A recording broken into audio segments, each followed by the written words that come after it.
Well, then it's time for us to talk about Mid-South Wrestling, episode 269. And to bring us all the way through that, Rodney West will take us through 269, episode 269. This program was originally aired on November 1st, 1984, and the march to 1983 is well on its way, as most of the talent from 83 is going to come back, and all right, here we go, though. We begin the program with Joel and Jim, and they're standing there. Joel Watts, Jim Ross, along with the new North American heavyweight champion, Ernie Ladd, and Ernie, as fabulous as always. Don't be talking what you need to be talking about, especially when Joel was there stuttering and stammering and trying to figure out what was on the show. He said, quit it, what you need to be talking about is the North American heavyweight champion, the main man here. Don't be keeping the champ waiting. Joe, it's easy. Get you a rundown. And you can remember. First time I would excuse. Second time maybe, but now no, you can't excuse it now, Betty. You need to be prepared when you cut out on that show. Is what I have to say. Anyway, so they go back over what happened last week, where Ernie Ladd choked out Magnum TA to win the North American Championship. You get to see that. It is a must see. It's just beautiful. Ernie Ladd just on top of his game in that one. And he talks about, of course, he is the new owner of the 27 pounds of, and it is every bit of it, of gold and silver, the North American Heavyweight Championship. And then they review the stuff that happened with Jim Duggan, where he was jumping the parking lot, and with Ted DiBiase. And then they reviewed the interview as well from last week on the program. Then we go to the first match. And do not adjust your sets, ladies and gentlemen. Boyd Pierce has, I don't know, he has finally outdone himself with blue and gold flower. I don't know what that was, but my TV almost exploded. I mean, my TV almost exploded from this one.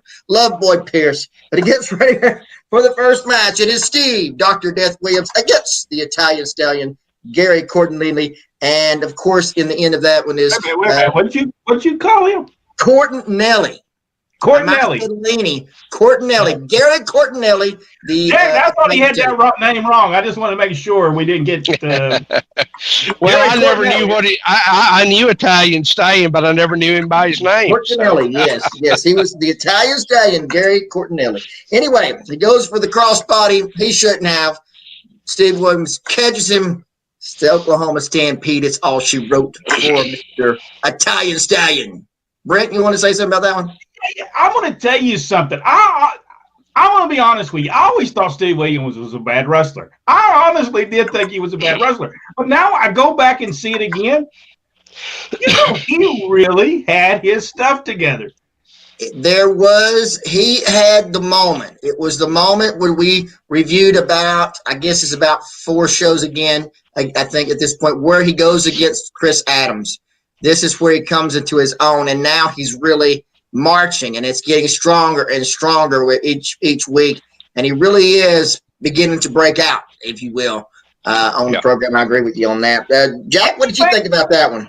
I thought it was good. Yeah, there comes a time in everybody's career where things where that light switch flips for you, and you understand why you're doing what you're doing, and I think in that time period, it flipped for him. Yeah, he was coming into his own, no doubt. Match number 2 is Hercules Hernandez against Thomas Ivy. In the beginning of the match, Cornette tells Akbar, "Do not send a messenger to me. I've got what you want. Come to me. We negotiate. Don't send Buddy Landell to me. I just come. We'll negotiate. I've got what you want." So then he talks about the Rock and Roll Express and the $25,000 that he's put up to any type of stipulation that they want to have. And, of course, that is the road. We're on the road right now to the Thanksgiving Superdome Wrestling Extravaganza, and that is coming up. Anyway, it comes up Hercules Hernandez against Thomas Ivy. He drops him over on the top rope. Hercules Hernandez drops Ivy on the top rope, then goes into the Shinnomaki. And it is all over for Mr. Ivy, which I believe it was all over before the bell even rang for him. Did you not? Am I wrong about that? No. He looked. If you look at him in the corner. He looks like he said. It's like I'm dreading this. And I would be with him. I would have dreaded it too. He definitely looked like somebody told him to finish before the match started. It's coming up.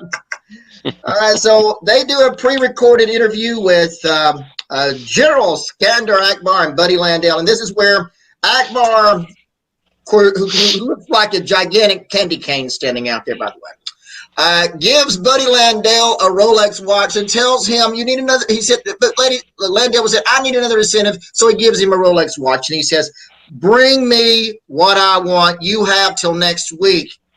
And I want it here next week. So next week, Buddy Landell is supposed to deliver, and he's going to have the Rolex watch. And then, of course, we have a tag team match. It is Buddy Landell and the Hacksaw Butch Reed against Steve Brinson and Mike Jackson. I'll have to say there was a little miscommunication in this match. I have a feeling, just a little bit. I'm not sure if it was Reed, Landell, Jackson, somewhere something happened there. Jack, did you catch that? Yeah, little miscue in there, but it's all right. They try to. Well, let me tell you, I'm gonna be honest with you. If they just quit doing the let's run the guy into the ropes and give him a knee in the back, if they just quit doing that altogether, they would have been better off, because they did that for at least the 6 months, 8 months we were there, and it was just. Well, that was their go-to backup, but I believe intentional, because that begins to show the miscommunication between Reed and Landell, as we will see next week. In the end, it's a gorilla slam to Steve Brinson. How he got impressive. Would you think to say Gorilla Monsoon? I did say Gorilla Monsoon, yes. So we got the gorilla slam.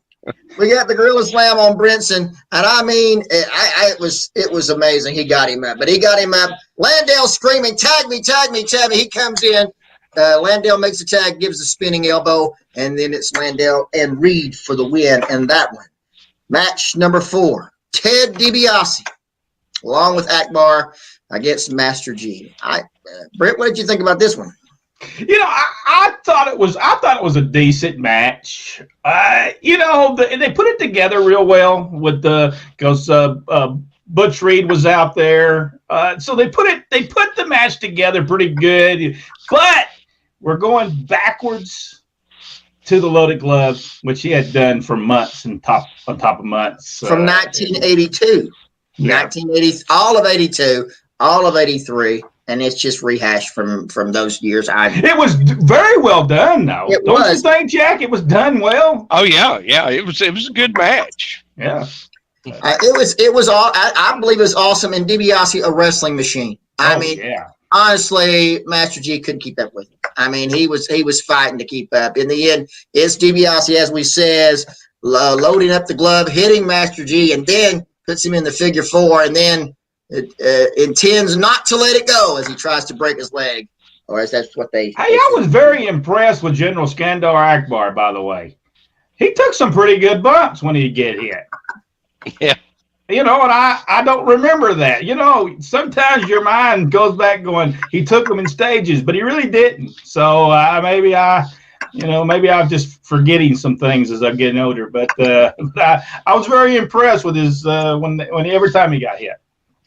Well, Akbar he was top of the line there, but again, you know, it was old hat. We'd already seen the people in there had already seen it. Not to say they didn't draw some houses with it later, but yeah, it was old hat. Then we come up match number 5. It's Missing Link, along with the General Skandar Akbar against Magnum TA. Link, absolutely impressive. I mean, no matter how you put it, he is awesome. It's awesome. In the end, it's Akbar coming up on the ring apron. TA goes after him. Missing Link goes for the headbutt, just misses him out of the way. Hits Akbar. Akbar off the ring apron. That towel or headdress or whatever he calls it comes off. He's laying all over the floor. TA turns around, catches Missing Link with the belly to belly, and it's all over Magnum TA in that one. And Joel in this one was just absolutely obnoxious. I think from now on, I'm going to have to say this. I'm going to have to say this right here. Joel, I think you need to redo the interview or redo the commentary, and this time do it in your man voice. Well, I'll have to say, though, he put several times he put Dad over, which is, by the way, for the people who are just watching you, was referee Ronnie West in this show. He puts him over several times in this match, you know. So evidently he didn't really care about the match. He just cared about the referee that was in it. But he did put him over pretty much. Yeah, Dad probably said something nice about him during the TV meeting. Might have had, yes. There we go. Anyway, so we got match number 6. It is for the Mid-South Television Championship as the exotic Adrian Street with Miss Linda against the superstar Bill Dundee. And in that one, Joel begins to talk about other shows again. I'm not sure what their obsession was with other shows, but this is the opportunity during a television match, title match, is to talk about other things other than what's going on in the ring. This happens. Apparently, this is new. This is some commentary thing that I never got a hold of and never grasped why they do it. I watched shows today, and they still do the same thing. Big match in the ring, and they talk about something else. Anyway, so during the match, Brent, I don't know if you caught the catapult into the corner with Adrian Street. Did you catch that?